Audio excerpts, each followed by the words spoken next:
Muy buenas noches. La Iglesia Bíblica Emanuel de Surco le da la más cordial bienvenida a todas las personas que nos acompañan todos los miércoles en estas pequeñas reflexiones que realizamos a los diferentes libros de las Escrituras. En estos últimos miércoles hemos estado reflexionando sobre el libro de Nehemías, un libro fantástico, un libro que nos enseña muchos principios y que tienen que ver con el liderazgo, ¿no? Estamos enfocándonos desde el punto de vista del liderazgo. Así que queremos darles las gracias por acompañarnos. Y vamos a continuar entonces en esta noche con el libro de Nehemías. Ingresamos el día de hoy al capítulo 3, del verso 1 al 32. O sea, vamos a abarcar todo el capítulo 3. Pero antes vamos a orar. Padre Santo, Señor, tu palabra ha sido expuesta. Señor, dirige nuestra mente, nuestro corazón y también, Señor, tenga total control de nosotros para que estas reflexiones que hagamos pues sean conforme a tu verdad y sobre todo, Señor, que llegue a lo más profundo de nuestro corazón, que eche raíces en ella y nos invite pues a aplicar los principios, las lecciones, las enseñanzas que hoy vamos a tocar con el ánimo de poder siempre reflejar pues tu presencia en nuestras vidas. Te damos gracias, Señor, en el nombre de Jesús. Amén. Bien, como dijimos entonces, el día de hoy vamos a tocar todo el capítulo 3 de Nehemías. Son 32 versículos.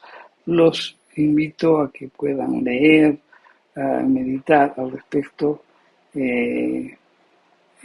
No vamos a dar lectura a estos 32 versículos, pero sí vamos a explicarlos, cómo están distribuidos para que puedan entender, sobre todo también para que podamos comprender las enseñanzas.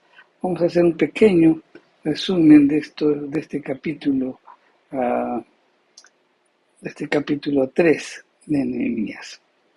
En este capítulo pues se nos indica que el sumo sacerdote, Eliasib, ¿no? Y los sacerdotes, o sea, conjuntamente con él, comienzan a edificar el muro de la ciudad y comienzan desde la puerta de las ovejas.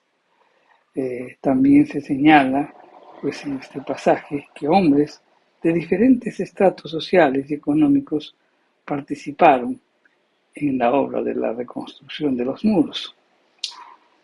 Los tecoitas no se prestan pues para ayudar, un grupo de personas no se prestaron para ayudar. También las escrituras resaltan que reedificaron la puerta de la fuente, la puerta de las aguas, la puerta de los caballeros, la puerta oriental, la puerta del juicio, y terminan pues con la puerta de las ovejas, donde comenzaron. Algunos restauraron la parte del muro más próximo a su casa y participando pues sacerdotes, levitas, mujeres, funcionarios que ostentaban pues cargos altos, como también había plateros y comerciantes. No los invito pues a leer el capítulo 3 de Nehemías. Vamos a describirlo para poder entender el mensaje. En este capítulo 3 se pone pues de manifiesto la extraordinaria capacidad de Nehemías para motivar y también organizar a la gente para hacer la tarea.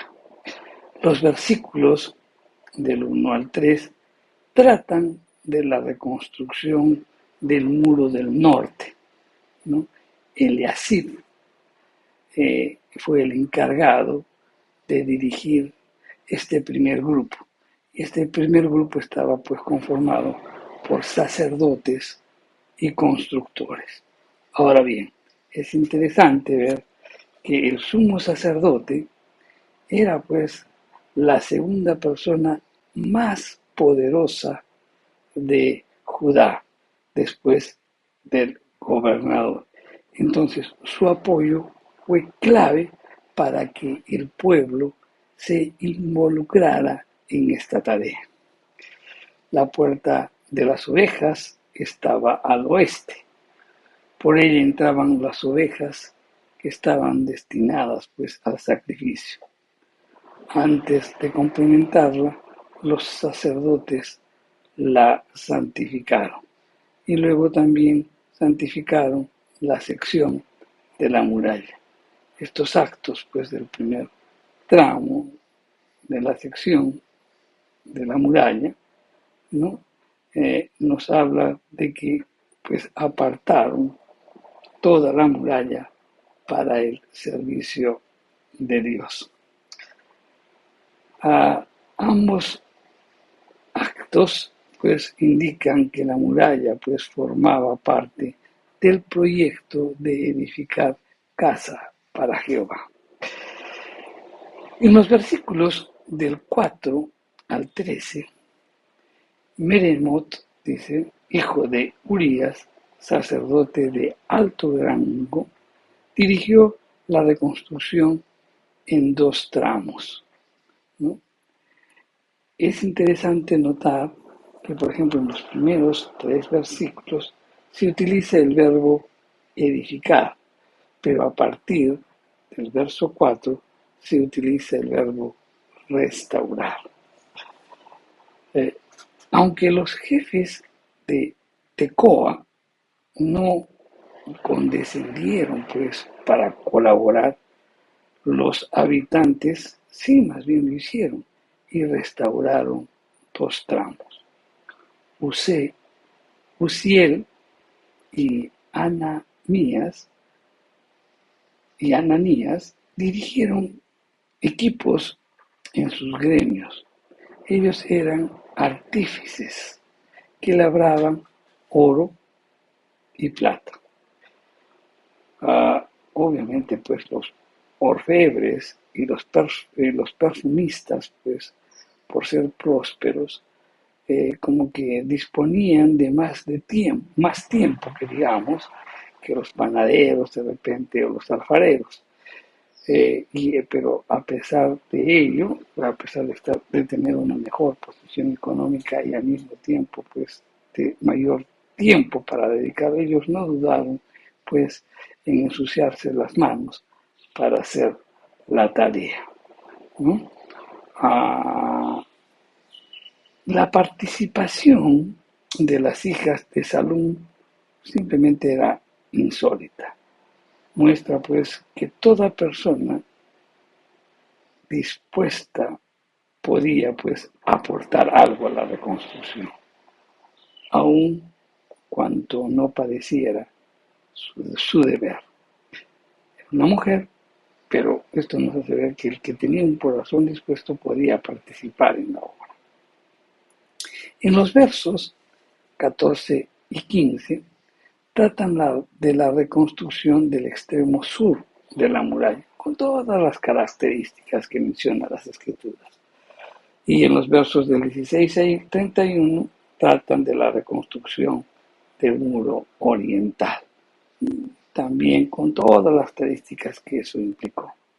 El verso 32, por el contrario, nos habla pues sobre la reconstrucción de un tramo en el muro norte.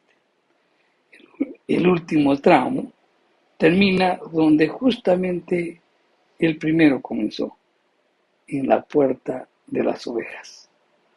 La lista de los tramos pues ha dado, como que dice, la vuelta contraria a las manecillas del reloj. Así fue el trabajo. Eso nos indica las escrituras. Bien, nos hemos diseñado más o menos, o hemos tratado de resumir o explicar sobre cómo está detallado este capítulo 3 de Nehemías. Pero lo importante para nosotros es las aplicaciones, ¿no?, para nuestra vida. Miren, la semana pasada explicamos que Nehemías utilizó dos principios para ejecutar la tarea de la reconstrucción de los muros. Hablamos o enseñamos sobre que Nehemías utilizó el principio de la asociación y el principio de la planificación. Y en esta planificación, pues como que hizo dos pasos previos, ¿no? Él tuvo que definir el proyecto y también la motivación que tendrían para lograr este objetivo. Ahora vamos a ver el paso 3, que justamente nos habla sobre la organización, ¿no?, para llevar a efecto la tarea. Qué importante es la organización para realizar la tarea. Y para esto, pues, Nehemías tenía una habilidad impresionante, porque él era un maestro justamente en la organización. El capítulo 3, cuando lo leemos, no nombra a Nehemías como constructor en ninguna parte del muro. Él repartió el trabajo entre aquellos que él había motivado y se había movilizado para hacerlo, para lograr que la gente se involucre, tenía que haberse movilizado. Entonces, ahora que ya la gente está motivada y que va a empezar a trabajar, pues él hace una tarea de supervisión, de coordinación e interpretación y protección tanto al edificio como a los constructores. Veamos qué es lo que hizo Nehemías. Y primeramente Nehemías identificó lo que es más importante. Miren, lograr que el sacerdote Eliasib, ¿no?, participara en la tarea era algo muy importante. Quizás nadie más apropiado que el sumo sacerdote y sus colegas, los sacerdotes, pues pudieran dar el ejemplo a los demás. Eran las personas indicadas. Eso motivaría a que además por todos los demás lo sigan. Entonces esto nos hace ver que de un líder espiritual se espera algo más que las palabras. No solamente se trata de hablar, sino también de, pues, involucrarse en la tarea y trabajar en ella. Los sacerdotes de Jerusalén querían estar, pues, a la altura de su mensaje. Y es por eso que se aplican, pues, con ahínco y con tesón a la tarea de la reedificación de los muros. Y obviamente, pues, al hacerlo, contagiarían con entusiasmo a los demás, ¿no?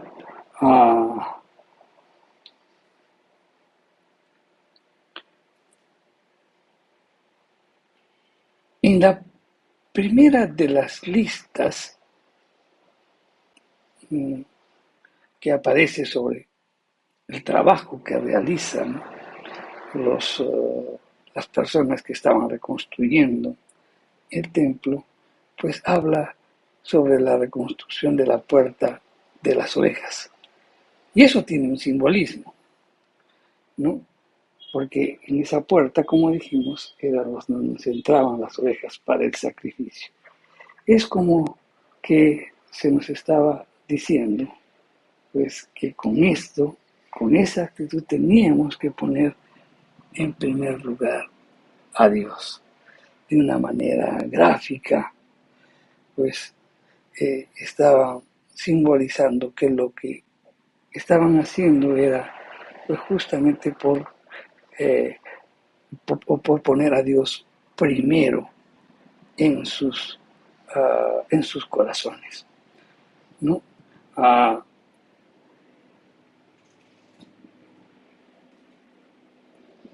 como que de esa manera, pues de una manera muy práctica, estaban pues ejemplificando el mandato de Cristo a sus servidores, que dice: buscar primero el reino de Dios y su justicia, ¿no? Porque todas las cosas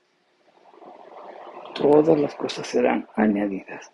Ellos empezaron con la reconstrucción del templo por la puerta de las ovejas. Era la puerta del sacrificio, y el sacrificio se daba pues por cuando el judío pecaba, pues tenía que haber un sacrificio, presentar una oveja para ello, ¿no? Eso es lo que nos está simbolizando. Lo primero que tenemos que hacer, si se trata de reconstruir, es simplemente que todo lo que haga primero tenemos que colocar a Dios, la palabra de Dios, en nuestras vidas. Lo primero que tenemos que hacer es buscar el reino de Dios y su justicia. Pues bien, también Nehemías nos habla en este capítulo 3 sobre el trabajo en equipo, sobre el compañerismo. Para poder coronar con éxito la obra, tenía que imperar pues la concordia y un espíritu de mutua cooperación. Y al mismo tiempo, pues de una manera directa se estaría dando testimonio de la armonía. Una vez concluida la muralla, pues era testimonio material de ese espíritu de compañerismo comprometido. La muralla iba a simbolizar eso, un trabajo conjunto, ¿no? Un trabajo en equipo. Una de las cosas que siempre tenemos que meditar, mi querido hermano, es que el ser humano no ha sido creado pues para vivir de una manera solitaria. Todos necesitamos en esta vida de ejemplo y de apoyo de las personas que nos rodean.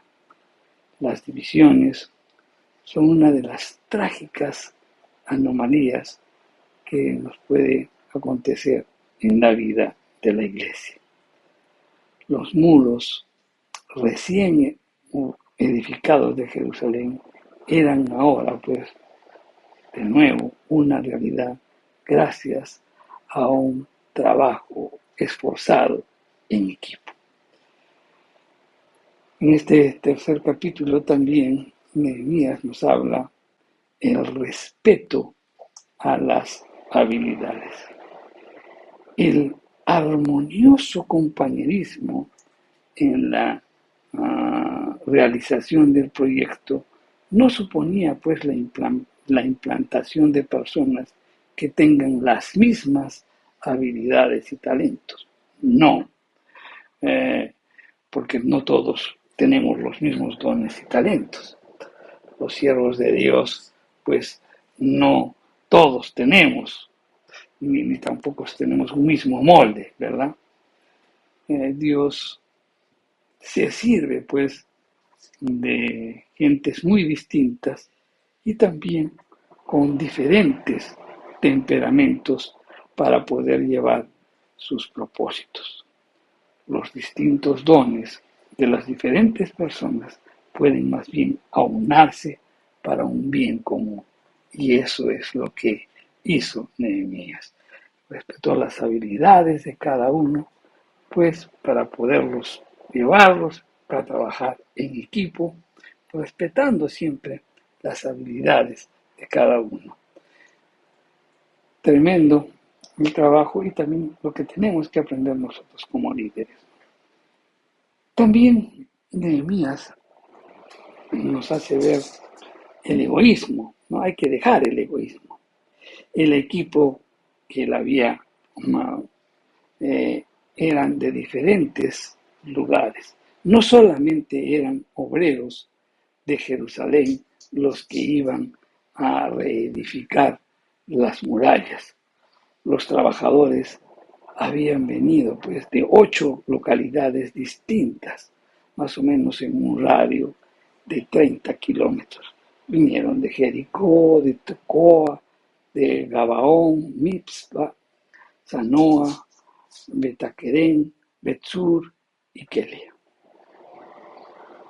En nada les iba a beneficiar a ellos de modo directo que esos muros sean edificados, con campos propios para cultivar, granjas y talleres que atender. Ellos estuvieron dispuestos a dejarlo todo para colaborar con la empresa. Simplemente, pues, dijeron, vamos juntos, vamos a ayudar. Todo egoísmo de su parte quedó desaparecido.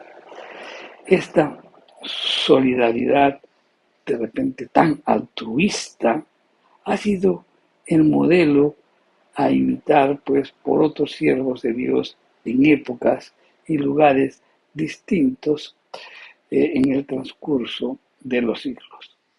Los que amamos a Cristo, mi querido hermano, nos hemos visto pues liberados del egoísmo propio para encontrar el auténtico gozo en la tarea hecha en beneficio de los demás. Eso es lo que tenemos que aprender, mi querido hermano. También en este capítulo 3 vemos cómo Nehemías nos enseña cómo enfrentar la desilusión. En este pasaje nos señala pues que los ciudadanos importantes de Tecoa eran plenamente conscientes de las necesidades que había, pero ellos se negaron a cooperar. Más bien, las gentes sencillas sí estaban dispuestos a hacerlo, pero sus nobles no querían apoyar la obra. Estos ciudadanos, podríamos decir, como que se sentían o ocupaban puestos jerárquicos o ellos mismos se consideraban como una categoría superior, ellos no estaban dispuestos a ensuciarse las manos. Sin embargo, fue tan grande el número de las gentes de a pie de Tecoa que la parte asignada del muro fue tan rápidamente reparada que enseguida se les pudo asignar otra. Las clases superiores se desentendieron totalmente del proyecto. ¿Y esto qué nos hace ver? Que el orgullo es un enemigo temible, mi querido hermano. Porque el orgullo nos hace creer que somos más importantes de lo que en realidad somos y convierte la santidad en algo imposible. El orgulloso ve más bien al humilde como una debilidad, mas no como una virtud. Y por eso los aparta del camino de la cruz. El orgulloso, pues, niega, no quiere ver a Cristo como un ejemplo noble y digno de imitar. Y olvida que Jesús se inclinó a lavar los pies de los demás. Y él dijo, os he dado ejemplo para que como yo os he hecho, vosotros también hagáis. Se trata de servir a los demás, no de servirnos o aprovecharnos de las gentes que están a nuestro cargo. Amén. Bien, Nehemías también en este pasaje nos habla sobre el compromiso. A todas las personas no harían un trabajo sin la técnica ni cuidado o de repente con un acabado deficiente. ¿Por qué? Porque el resultado final sería lo que se vería cada año. ¿Y qué mirarían cada año? Los muros al salir de su casa. Y sabían que esos muros les iban a dar la protección de su casa. Esos muros, esas murallas, les iban a dar la protección contra sus enemigos. Entonces, difícilmente estarían dispuestos a comprometer su futuro por una desidia presente. Ese era el momento, pues, de poner en empeño lo mejor de cada uno. Por eso es que Nehemías muy astutamente hace participar a los que tenían que vivir en esas zonas, para que puedan poner todo su empeño y que haya compromiso. Y todos tenemos que dar lo mejor de nosotros cuando nos inviten a participar en alguna tarea. Mi querido hermano, para todos va a llegar el día en que vamos a tener que dar cuentas a Dios de todo lo que hemos hecho en esta vida, lo bueno y también lo malo. Así que reflexionemos sobre eso. Pablo dice que ante tal eventualidad, los creyentes comprometidos en buscar a Cristo, uh, comprometidos, buscan glorificar a Cristo que antes que sentirse bien ellos. En el transcurso de los siglos, la obra de Cristo ha sido siendo mantenida y desarrollada por un inmenso ejército de hombres y mujeres dispuestos a hacer todo lo que fuese necesario para el beneficio de la causa de Dios, sabiendo que nunca van a ser objeto especial de reconocimiento en esta vida. Pero en cambio, ese trabajo es para la gloria de Dios y también para el bien de tantísimas personas, y realmente esa será nuestra mejor recompensa. La Iglesia ha sido pues enriquecida a través de los siglos por el ministerio no reconocido de incontables creyentes cuyo deseo era primeramente honrar a Dios. La naturaleza de su servicio era menos en comparación con el propósito final.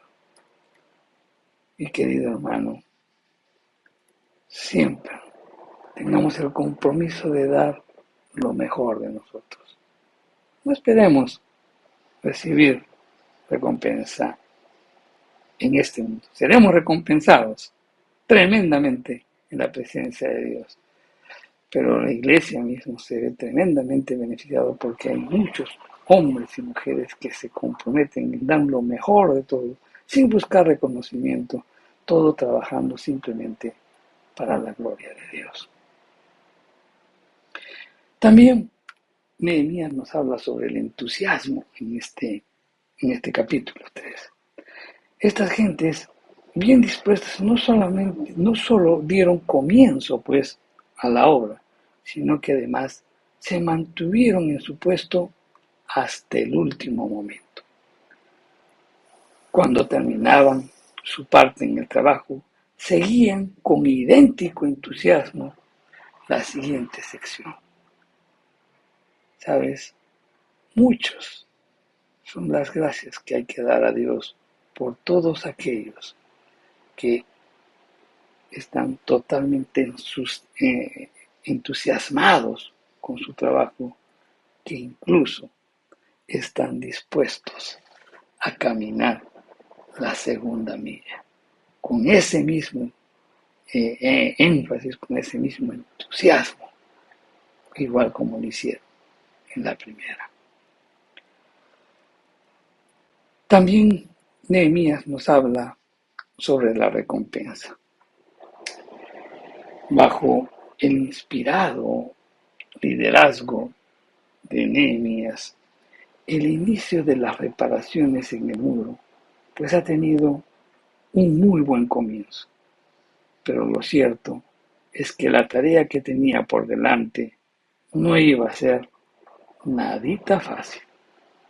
El desaliento y los imprevistos más pronto o más tarde se encargarían de repente de enfriar los ánimos.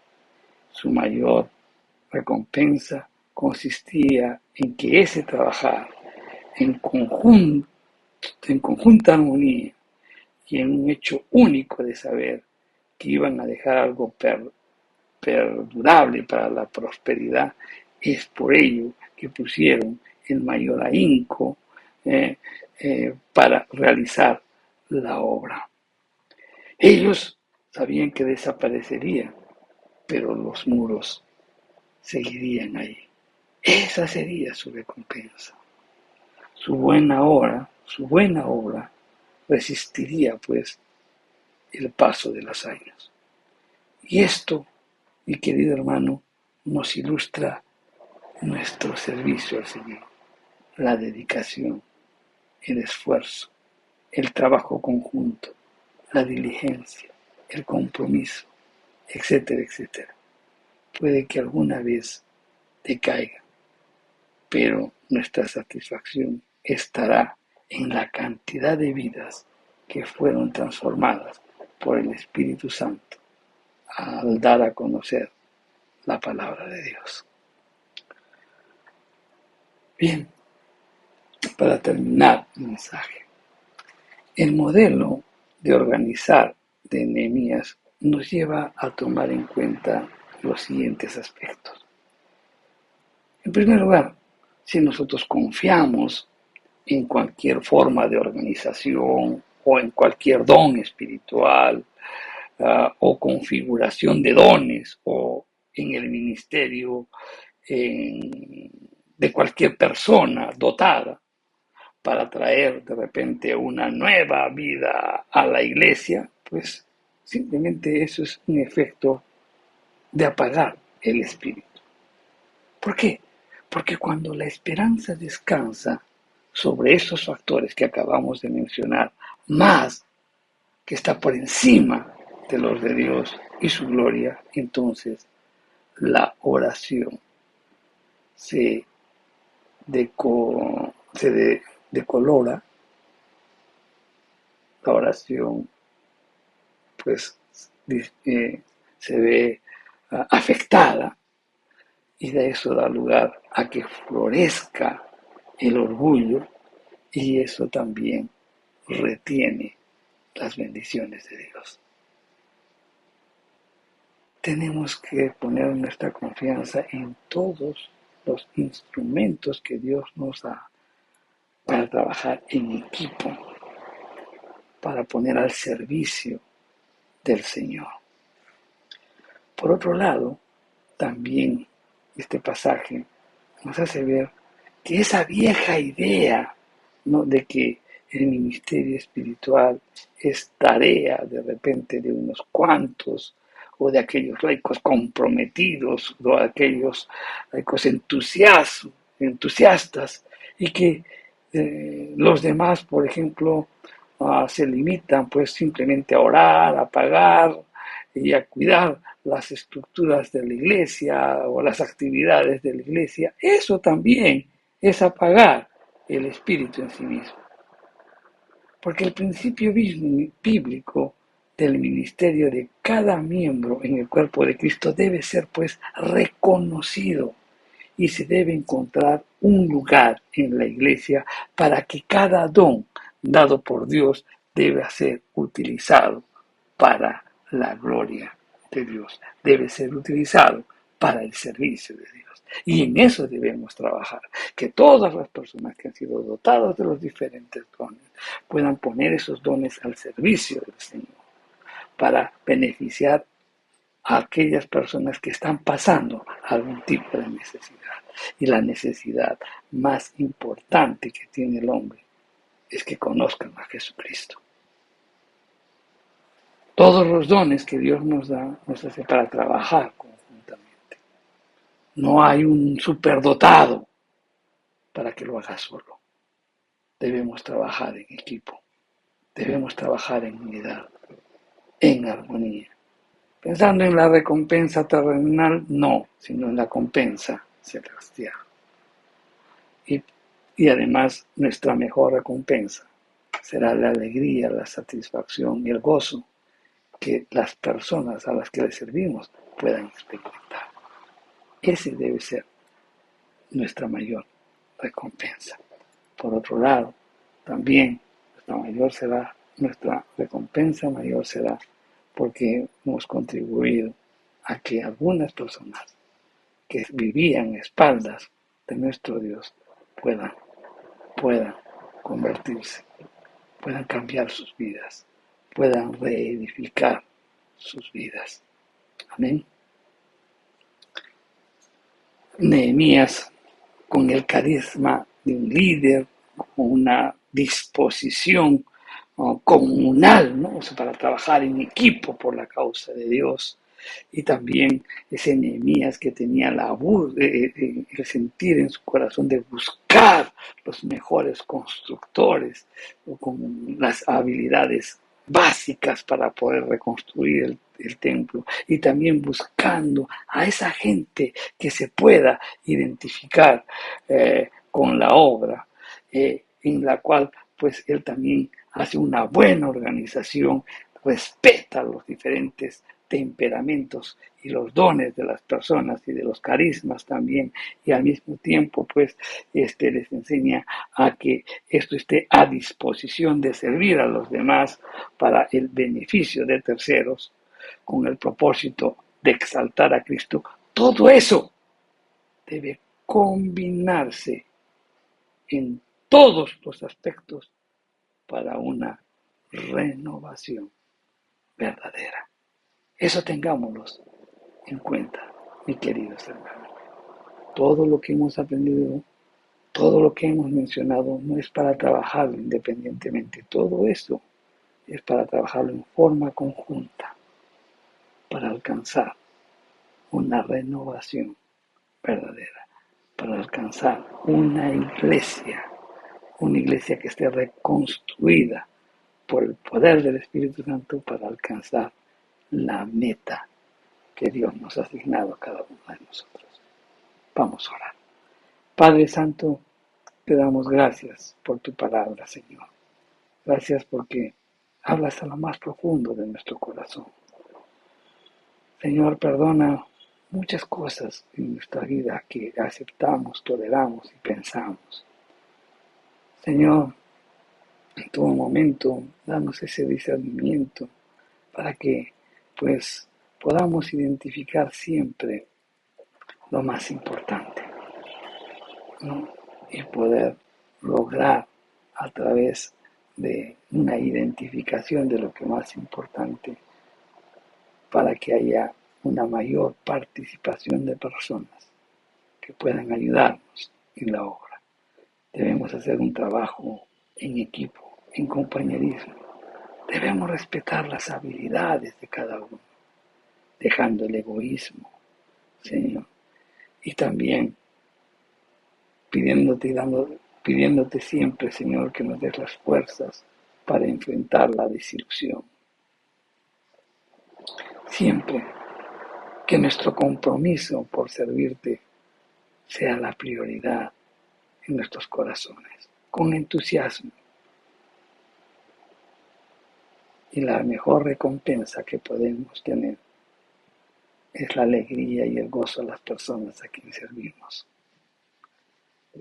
Padre Santo, te damos gracias y ayúdanos siempre a que podamos trabajar conjuntamente con todo lo que acabamos de mencionar, simplemente, Señor, para edificar una iglesia